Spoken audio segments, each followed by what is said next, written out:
কথা বলবো না, নেগেটিভ কথা বলবো। কারণ মাইনাসে মাইনাসে কি হয় বলেন তো, নেগেটিভ কথা বলবো। জামাত ইসলাম তো সরকার গঠন করতে পারবে না, আপনি খামাখা কেন দৌড়দৌড়ি করতেছেন? ডক্টর শফিকুল ইসলাম মাসুদ কি দেবে আপনাকে? মানুষকে মেন্টাল মোটিভেশন দেওয়া। মুহাম্মদ রাসূলুল্লাহ সাল্লাল্লাহু আলাইহি ওয়াসাল্লাম 1000 বছর ধরে প্রতিষ্ঠিত একটি জাহিলিয়াতকে উৎখাত করেছেন। আগেই লাঠিসোঁটা ধরেননি, আগেই নির্বাচনে নামেননি। ব্যক্তি ম্যান টু ম্যান তিনি তাদের মেন্টাল মোটিভেশন দিয়েছেন, তাদের সাইকোলজিক্যাল দিয়েছেন, মানুষকে কিছু মানসিক পরিবর্তনের চেষ্টা করেছেন। দেশ যখন আছে সরকার কেউ না কেউ গঠন করবেই।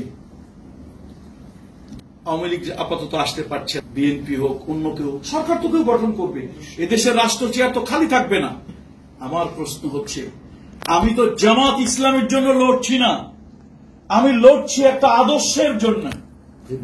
আমি যদি একজন ব্যক্তি হই, আমি আদর্শের উপরে থাকব। আর যদি আল্লাহর মেহেরবানি সরকার গঠন তারা নাও করে, অন্তত ডক্টর শফিকুল ইসলাম মাসুদ আলহামদুলিল্লাহ বাংলাদেশ এবং বাংলাদেশ ছাড়িয়ে আন্তর্জাতিক পরিমণ্ডলে একটা পরিচিত মুখ, একটা নন ফিগার, নন ফেস। সুতরাং আল্লাহর মেহেরবানি এরকম ব্যক্তিরা যদি কোন অঞ্চলের নেতা হয়, নির্বাচিত এমপি হয়, জনপ্রতিনিধি হয়, পার্লামেন্টের আইন প্রণেতাদের একজন হয়, তাহলে সুবিধা হলো ওই এলাকায় মিথ্যা মামলা, ভৌতিক মামলা, গায়েবী মামলা, হয়রানিমূলক মামলা এগুলি হবে না। সুতরাং আপনাকে মানুষের কাছে যেতে হবে। 2 নম্বরে, সরকার কারা গঠন করবে এটা আল্লাহই ভালো জানে। যদি আল্লাহ তাআলার মেহেরবানি মানুষের হৃদয়ের মধ্যে ইসুফ আলাইহিস সালামের মতো একটা জোয়ার মানুষের হৃদয়ের মধ্যে আল্লাহ তাআলা সৃষ্টি করে দেন, ইসুফ আলাইহিস সালাম তিনি গোলাম হিসাবে আজিজে মেসরের ঘরে গেলেন, আর উইদিন শর্ট টাইম আল্লাহ তাআলা কেমনে কেমনে তাকে মিশরের অর্থ, খাদ্য, পরিকল্পনা মন্ত্রণালয়ের মন্ত্রী বানিয়ে দিলেন। এবং আরো একটা মজার ব্যাপার হলো, উইদিন শর্ট টাইম এই সময় 3টা মন্ত্রণালয়ের দায়িত্ব পালনের পরে আল্লাহ তাআলা এমন একটা সিচুয়েশন তৈরি করে দিলেন যে দেশের সম্রাট হওয়ার মতো একমাত্র উপযুক্তি হলেন হযরত ইউসুফ আলাইহিস সালাম। আল্লাহ তাআলার কলকাঠি ঘুরাতে কতক্ষণ সময় লাগে? যে মিশরে এমন কিছু মুদ্রার বিনিময় বিক্রি হয়েছিল, কোরআন শরীফে স্পষ্ট এসেছে যে অচল মুদ্রা, কোরআনের ভাষায় মুদ্রাগুলি ছিল অচল মুদ্রা। সেই অচল মুদ্রার বিনিময়ে যিনি বিক্রি হয়ে একটা স্লেভ সার্ভেন্ট হয়ে মিশরের সভ্যতায় ঢুকলেন, সেই ব্যক্তিকে আল্লাহ তাআলা কয় দিনের মধ্যে শুধু মন্ত্রণালয়ের দায়িত্ব নয়, আল্লাহ তাআলা উপরের দায়িত্ব পর্যন্ত দিলেন। আমি বলবো যে সরকার যেই গঠন করুক, আলহামদুলিল্লাহ, যদি মানুষের মধ্যে আল্লাহ তাআলা এরকম জোয়ার সৃষ্টি করে দেয়, জামাত ইসলামী রাজনৈতিক অবস্থায় 1 নম্বর দল না হোক, কিন্তু আল্লাহ তাআলা মানুষের দিল ঘুরাই দিয়ে 1 নম্বরে আনতে আল্লাহ কি খুব কষ্ট নাকি? নাউযুবিল্লাহ, আল্লাহ তাআলা পারেন না? এটা হলো আমার দ্বিতীয় কথা। প্রথম কথা হচ্ছে, একজন আদর্শিক ব্যক্তির জন্য, একটা আদর্শের জন্য আমি লড়তেছি। কে জয়ী হবে, কে বিজয়ী হবে, কে হারবে, কে জিতবে, ওটা হলো পরের কথা। আমি লড়তেছি একটা আদর্শের জন্য, যার দ্বারা চাঁদাবাজি হবে না, যার দ্বারা মিথ্যা মামলা হবে না, যার দ্বারা আপনার গায়েবী মামলা হবে না, যার দ্বারা হয়রানিমূলক মামলা হবে না, শত্রুও যার কাছে নিরাপদ থাকবে, সংখ্যালঘুদের ধর্মীয় মানবিক অধিকারের উপর কেউ হস্তক্ষেপ করবে না। আপনাদের এলাকায় সংখ্যালঘু আছে আমি জানি, যেহেতু আমি এখানে প্রোগ্রাম করেছি। সর্বশেষ একটা কথা হলো, সত্যের পক্ষে আল্লাহ তাআলা কাজ করার জন্য বলেছেন, ওয়াতাআওয়ানু আলাল বিররি ওয়াত তাকওয়া ওয়ালা তাআওয়ানু আলাল ইসমি ওয়াল উদওয়ান। আল্লাহ বলেন ভালো কাজে পারস্পরিক সহযোগিতা করো, প্রতিযোগিতা করো। আমি ভালো একটা কাজের জন্য, একটা ভালো আদর্শকে বিজয়ী করার জন্য আমি লড়তেছি। আমার এটা মাথার মধ্যে থেকে একটা বের করে দেই, আমি কে বিজয়ী হবে কে হবে না এটা না, আমি আল্লাহ তাআলার কাছে জবাবদেহির জন্য, একটা সত্য প্রতিষ্ঠার জন্য, একটা সত্য নেতৃত্ব প্রতিষ্ঠার জন্য, পার্লামেন্টে একজন ভালো মানুষকে পাঠানোর জন্য আমি কাজ করছি। চতুর্থত আমার বক্তব্য যেটা, সেটা হলো, ধরুন জামাত ইসলামী সরকার গঠন করলো না, জামাত ইসলামী যদি 5 জন সদস্য যায়, 5 জন বাদ দিলাম, 1 জন সদস্য যায়, তার নাম ডক্টর মাসুদ, 1 জন সদস্য যদি যায় আর ওখানে 330 জন অথবা 350 জন পার্লামেন্টারিয়ান যদি বিভিন্ন কনস্টিটিউয়েন্সিকে ভাগ করে 330 অথবা 350 সংরক্ষিত দিয়ে বললাম, সেখানে যদি যায়, একজন ব্যক্তি মাসুদ যদি পাশ করে, অন্তত কোরআনের আইন প্রতিষ্ঠা করতে পারবে না, কিন্তু অন্যায়ের বিরুদ্ধে, অসত্যের বিরুদ্ধে, তারপরে উন্নয়নের নামে ভৌতিক বাজেট, পকেট ভরা বাজেটের বিরুদ্ধে একটারও প্রতিবাদ করতে পারবে, সেটা একটা মাসুদ। আমি কি ভুল বললাম? তো আমার কে বিজয় হবে, কে হবে না, কারা সরকার গঠন করবে, এই চিন্তা মাথার থেকে ঝেড়ে দেন। আপনি তৃণমূলে যাবেন, 10টা লোকের কাছে যাবেন, 10 ধরনের কথা বলবে আপনাকে। নিয়ে তোমাকে ভোট দিয়ে লাভ কি? তোমাকে বিজয় হতে পারবে, ভোটটাই পৌঁছবে, পচুক। অন্তত আমার ভোটটা আমি সর্বশেষ 6 নম্বরের কথা হচ্ছে, আমার ভোটটা আমি সত্যের পক্ষে দেব। ভোট যদি আমার কাছে আমানত হয়, কিয়ামতের ময়দানে আল্লাহর আদালতে যদি জিজ্ঞাসা করার প্রয়োজন হয়, তাহলে আল্লাহকে আমি বলবো, আমার ভোটের যিনি প্রার্থী, আমার কনস্টিটিউয়েন্সি যিনি প্রার্থী, ওই প্রার্থী বিজয় হয়েছে কি হয় নাই, ওই দল ক্ষমতায় যেতে পেরেছে কি পারে নাই, আমি অন্তত শরীয়তের পক্ষে, সত্যের পক্ষে একজন ভালো মানুষকে ভোট দিয়েছি, অন্যকে মোটিভেট করার চেষ্টা করেছি, আল্লাহ তাআলা যাতে তার আমানতটা নষ্ট না হয়। সুতরাং আপনাদের এই 6টা, এই মানুষের বিভিন্ন ধরনের বক্তব্য, তার উত্তর এই 6টা বিষয়ের উপর আপনাকে থাকতে হবে। আলহামদুলিল্লাহ, আপনাদের বাউফল উপজেলার মধ্যে আপনাদের কনস্টিটিউয়েন্সি কয়টা উপজেলা? একটা নাকি? 15টা ইউনিয়ন। এটি খুব, আমার এলাকা, আমার কনস্টিটিউয়েন্সি, সেটা তো অনেকগুলো ইউনিয়ন, তারপর এর থেকে আরো অনেক বেশি আছে। তো তার মধ্যে আপনাদের বাউফলটা আমি যতটুকু জানি, আমি তো 5টা ইউনিয়নে মাহফিল করেছি, এখন হয়তো ব্যস্ততার কারণে আমার বিভিন্ন শিক্ষা প্রতিষ্ঠানিক ব্যস্ততা, তারপরে সামাজিক ব্যস্ততা, রাজনৈতিক ব্যস্ততা, আন্তর্জাতিক বিভিন্ন দেশে যাই, সেই ব্যস্ততার কারণে হয়তো আপনাদের এলাকায় যেতে পারি কম, কিন্তু তারপর তো আমার যতটুকু আইডিয়া আছে, আলহামদুলিল্লাহ, কালাইয়া যদি একটা জোয়ার সৃষ্টি হয়, এই জোয়ারের প্রভাব আপনাদের তৃণমূল পর্যায়ে, গ্রামে গঞ্জে, ঘরে চলে যাবে ইনশাআল্লাহ। আলহামদুলিল্লাহ, তারপরে এটা নিয়ে কাজ করুন। আদর্শের পিছনে কাজ করতে হলে বিজয়ীকে হবে না হবে। শহীদ আব্দুল মালিক রহমতুল্লাহ একটা কথা আমার ভালো লেগেছে, এবং এটা আমাকে দারুণ ভাবে আমার ব্রেনকে প্রভাবিত করেছে। উনি একটা কথা বলেছিলেন যে আমরা এমন একটা আদর্শের জন্য লড়ি। আপনি এখন যদি মিছিলে যান, যাইতে হবে কি দিয়ে? পাও দিয়ে। তো পাও সুস্থ না থাকলে আপনি মিছিলে যাবেন কিভাবে? মিছিল করতে হলে আপনার হাত লাগবে, মুখ সুস্থ থাকা লাগবে। এটা নয়, আপনি কি দিয়ে করবেন? ওনার তো এখন কথাটা যে আমরা এমন একটা আদর্শের জন্য লড়ি, কেউ যদি আমার পাও ভেঙে দেয়, আমি খুঁড়িয়ে খুঁড়িয়ে যাব। কেউ যদি আমার হাত পা কেটে দেয়, ভেঙে দেয়, আমি তারপরে গড়িয়ে গড়িয়ে যাব। এরপরও যদি কেউ আমাকে বাধাগ্রস্ত করে, আমি কল্পনার উপরে ভর করে তারপর আমি সামনের দিকে কল্পনা এগিয়ে যাব। ইনশাআল্লাহ। এটা কিন্তু বিরাট একটা কথা। আমাকে বিজয়ী হতে হবে। আমি এই জন্য আগেই বলেছি যে আপনারা যারা আছেন, একটু নেগেটিভ কথা বলবো, প্লিজ এটাকে আবার খারাপ ভাবে নিবেন না। আমি বিজয়ের কথা বলছি না, আমি সরকারের কথা বলছি না, আমি বলছি দায়িত্ব, ইমানি দায়িত্বের কথা। আমি বলছি সত্যের পক্ষের কথা। সত্যের পক্ষে যদি একজন লোক থাকে, আমি নিঃসন্দেহে ওই একজন লোকের পক্ষে থাকবো। আমি অন্তত এইটা তো দৃঢ়তার সাথে আমি বলতে পারি, ডক্টর মাসুদ চাঁদাবাজি করবে, এইটা বলতে পারি 100%। সে কোন দলের, কোন মতের, কোন আদর্শের, কোন ধর্মের, এটা আমি দেখলাম না।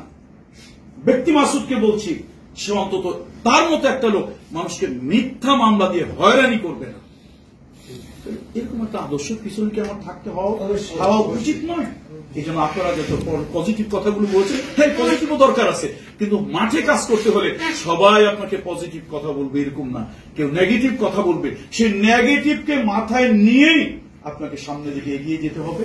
আলহামদুলিল্লাহ, ভালো কাজ করবেন। তবে কোরআন কারীমের সূরা মাঈদার যে আয়াতে কারিমা আমি পড়েছি, ইয়া আইয়ুহাল্লাযীনা আমানু উফু বিল উকুদ, এই যে আজকে আপনারা একত্রিত হয়েছে, এটা কিন্তু এক ধরনের ঐক্যবদ্ধতার শপথ যে আমরা এই পক্ষে কাজ করব।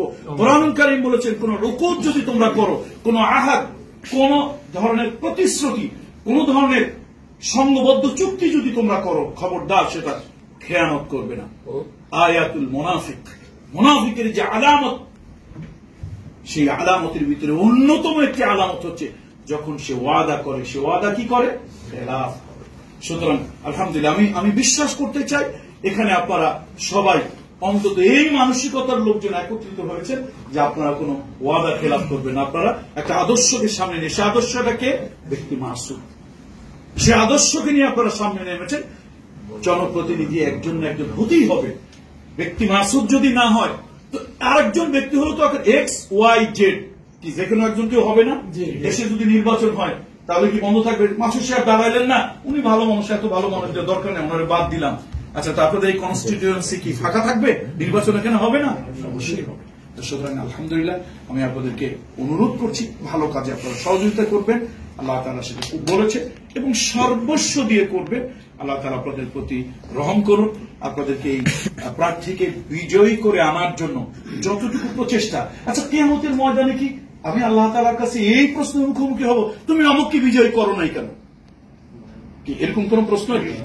আমাকে আল্লাহ তাআলা 5টা প্রশ্নের জবাব না দিয়ে বনি আদম এক কদম সামনে অগ্রসর হতে পারবে না, একটা কদম সামনের দিকে যেতে পারবে না। সে আলেম হোক, অলি হোক, পীর হোক, বুজুর্গ হোক, সাধারণ মানুষ হোক, প্রত্যেক এভরিবডি আমরা যাকে বলি, প্রত্যেকে আমার সেই ভালো কাজ, সত্য প্রতিষ্ঠার, সত্যের জন্য কাজ, এই কাজটার জন্য আল্লাহ তাআলার কাছে তো আমাকে একটা জবাবদেহি করতে হবে। কি করতে হবে না?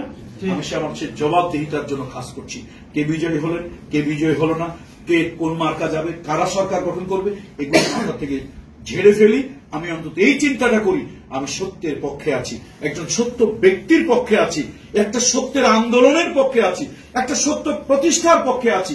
এবং আমার আরো বিশ্বাস যে কোনো নেতা বা ফলে আপনার সেই কনস্টিটিউয়েন্সির এমপি নির্বাচিত হোক, যে কোনো, তাদের সকলের থেকে ডাক্তার মাসুদ এই জন্য শ্রেষ্ঠ হবে। আলহামদুলিল্লাহ তিনি যে কাজগুলি করবেন তার পরিচিত ফিগার দিয়ে বিভিন্ন কাজ তিনি, অনেকে আছে এমপি হইয়া 10 টাকার কাজ করতে পারে না, অতিরিক্ত তার যেটা বাজেট, নিয়মিত বাজেট সেটা পায়, কিন্তু অতিরিক্ত পারে না। আল্লামা সাইদি সাহেব রহমতুল্লাহ আলাইহি নওয়াল্লাহু মারকাদাহু ওয়া জাআলাল জান্নাতা মাসওয়াহু, বলেন আল্লাহুম্মা আমিন। আল্লামা সাইদি সাহেব সিম্পল একজন এমপি ছিলেন, কিন্তু ওনার কাছে উনি কাজ আনতে পারছে। শত্রুর কাছে গিয়েও যদি সাইদি সাহেব গিয়ে তার চেয়ারের সামনে বসছে, আমার এলাকায় এতগুলি টিউবওয়েল দরকার, শত্রু ব্যক্তি সাইদি বা তার আদর্শকে সে সম্পূর্ণ উল্টা, কিন্তু তারপরে ওনার মতো একটা ফিগার, ওনার মতো একজন ব্যক্তি আসছে, আচ্ছা ঠিক আছে আমার এই মন্ত্রণালয় থেকে 10টা টিউবওয়েল আমি তাকে দিয়ে দিলাম। গেছে একটা সংস্থায় গেছে, আমার এলাকায় এতগুলো মসজিদ দরকার, আমি একজন এমপি হিসেবে এই বাজেটগুলি পাই না, 10টা মসজিদ দরকার। ওই সংস্থা দেখছে আমরা তো বিভিন্ন জায়গায় মসজিদ এমনি করি, ওনার মতো একজন ফিগার আছে, যান ঠিক আছে আপনি 10টা চাইছেন, আমরা 50টা মসজিদ আপনার এলাকায় দিয়ে দিলাম। তাহলে এলাকায় নাম হয়েছে, মসজিদ কে দিছে? আল্লামা সাইদি সাহেব দিয়েছে। উনি সিম্পল একজন এমপি, মন্ত্রী যা করতে পারে নাই তার থেকেও বেশি আলহামদুলিল্লাহ তিনি করেছেন। কেমনে করেছেন? ওই যে তার একটা আদর্শিক পরিচয় আছে, তার একটা ফেস ভ্যালু আছে। আলহামদুলিল্লাহ মাসুদ ভাই যদি আপনার এলাকার এমপি হয়, একদম নর্মাল একদম সিম্পল এমপিও যদি হয়, একটা জাগ্রাল মন্ত্রী যা না পারবে ইনশাআল্লাহ উনি তার থেকে বেশি পারবেন ইনশাআল্লাহ। এটা হচ্ছে ব্যক্তির একটা পরিচয়, ব্যক্তির একটা সেই অবস্থা। আলহামদুলিল্লাহ আল্লাহ থেকে সেই বুদ্ধি, জ্ঞান, দূরদর্শিতা ইত্যাদি এটা আল্লাহ তাআলা দিয়েছে। আল্লাহ তাআলা আপনাদের সকলের প্রতি রহম করুন। আপনাদের কালাইয়া অত্যন্ত সমৃদ্ধ একটা ইউনিয়ন, আলহামদুলিল্লাহ আপনারা অনেক এলিট শ্রেণীর লোক, হাই সোসাইটির লোক। আপনারা যদি বিজয়ের জন্য একটা পরিবেশ সৃষ্টি করতে পারেন, আমার বিশ্বাস বাকি ইউনিয়নগুলোতে আপনাদের জোয়ার যাবেই। নদীর একদিকে জোয়ার আসলে আরেক দিকে যেমন চলে যায়, আপনারা জোয়ার সৃষ্টি করতে পারলে আলহামদুলিল্লাহ আগামী দিনের কালাইয়া এই কনস্টিটিউয়েন্সির এমপি হোক, অভিভাবক হোক, তার মাঝি হবে, কর্ণধার হবে ডাক্তার শফিকুল ইসলাম মাসুদ। আল্লাহ আপনাদের সকলকে কোন ধরনের মুনাফিকি, কোন ধরনের হিপোক্রেসি, রাসূল সাল্লাল্লাহু আলাইহি ওয়াসাল্লাম একটা কথা বলেছেন, এই কথাটা বলেই আমার বক্তব্য শেষ করছি। আল্লাহর হাবিবের একটা স্পষ্ট হাদিস, মান গাশশানা, এটা আপনাদের প্রত্যেকের মনে রাখা দরকার। মান গাশশানা ফালাইসা মিন্না, ধোঁকাবাজি যারা করে, আমি মুহাম্মদ রাসূলুল্লাহ সাল্লাল্লাহু আলাইহি ওয়াসাল্লাম বলছি, আমি রহমতের নবী বলছি, সে আমার উম্মতের, আমার দলভুক্ত নয়। সুতরাং আলহামদুলিল্লাহ উপরেও যা থাকবে ভিতরেও তাই থাকবে। কি ভাই ঠিক কিনা বলেন? ইনশাআল্লাহ বলেন। উপরেও যা থাকবে ভিতরেও থাকবে। উপরে সুন্দর সুন্দর কথা বলে গেলাম, ভিতরে গিয়ে আবার আরেক রকম বললাম। ভাই এটা হলো মুনাফিকি, হিপোক্রেসি। এটা রাসূল সাল্লাল্লাহু আলাইহি ওয়াসাল্লাম নিষেধ করেছেন। এই জন্য আমরা এই জাতীয় হিপোক্রেসি কেউ করবো না। আল্লাহ তাআলা আপনাদেরকে বরাকাত দান করুন। আল্লাহ তাআলা আপনাদের কাজের গতিকে বৃদ্ধি করুন। আপনারা অনেক সম্মানী মানুষ, এখানে আমার ডাইনে আমার ভাই আপনারা আছেন। আল্লাহ তাআলা আপনাদেরকে আরো বেশি সম্মানিত করুন। যে যে দলের যে যে আদর্শের হন, ভিন্ন দল ভিন্ন আদর্শের লোক তো থাকতে পারে। একটা কনস্টিটিউয়েন্সিতে সবাই তো জামাতকে ভালোবাসে এরকম লোক না, জামাতকে অপছন্দ করে ঘৃণা করে এরকম লোকও তো আছে। আমরা প্রত্যেকটা লোকের কাছে যাবেন, প্রত্যেকটা লোকের কাছে যাবেন, প্রত্যেকটা লোকের কাছে সাথে একটা ভালো আন্তরিকতাপূর্ণ সম্পর্ক, এবং তাকে আস্থায় নিতে হবে। আপনি যদি সে আপনাকে অপছন্দ করে ঘৃণা করে পছন্দই করে না, কিন্তু তারপরও তার আস্থায় যদি আপনি আসতে পারেন যে এই লোকটা এমপি অভিভাবক হলে আমি মিথ্যা মামলায় যাব না, মিথ্যা জেলে যাব না, হয়রানির শিকার হব না, চোখ রাঙানির শিকার হব না, সে কিন্তু আপনার আদর্শিক বিরোধী দলের বিরোধী মতের হয়েও আলহামদুলিল্লাহ আপনার কাজ করবে। এরকম একটা সিচুয়েশন আপনারা সৃষ্টি করুন, সেই আশা আমি ব্যক্ত করে, এবং আপনারা আজকে যেই একটা ওয়াদার মধ্যে ঐক্যবদ্ধ হলেন আল্লাহ তাআলা কোরআনুল কারীমের ভাষা অনুযায়ী সেই ওয়াদার উপরে আপনাদেরকে মানে প্রতিষ্ঠিত থাকার তৌফিক আল্লাহ তাআলা দান করুন। বিভিন্ন সম্মানী লোকেরা যারা এসেছেন সবার সাথে আমার ওরকম ফেস টু ফেস বা এরকম বাই নেম পরিচয় নাই। আল্লাহ আপনাদেরকে খুব বেশি সম্মানিত করুন। আমি আপনাদের প্রত্যেকের জন্য, পরিবার পরিজনের জন্য, আপনাদের ব্যবসা বাণিজ্য চাকরি নকরির জন্য দোয়া করছি। আল্লাহ তাআলা আমার প্রতি রহম করুন। আসসালামু আলাইকুম ওয়া রাহমাতুল্লাহি ওয়া বারাকাতুহু।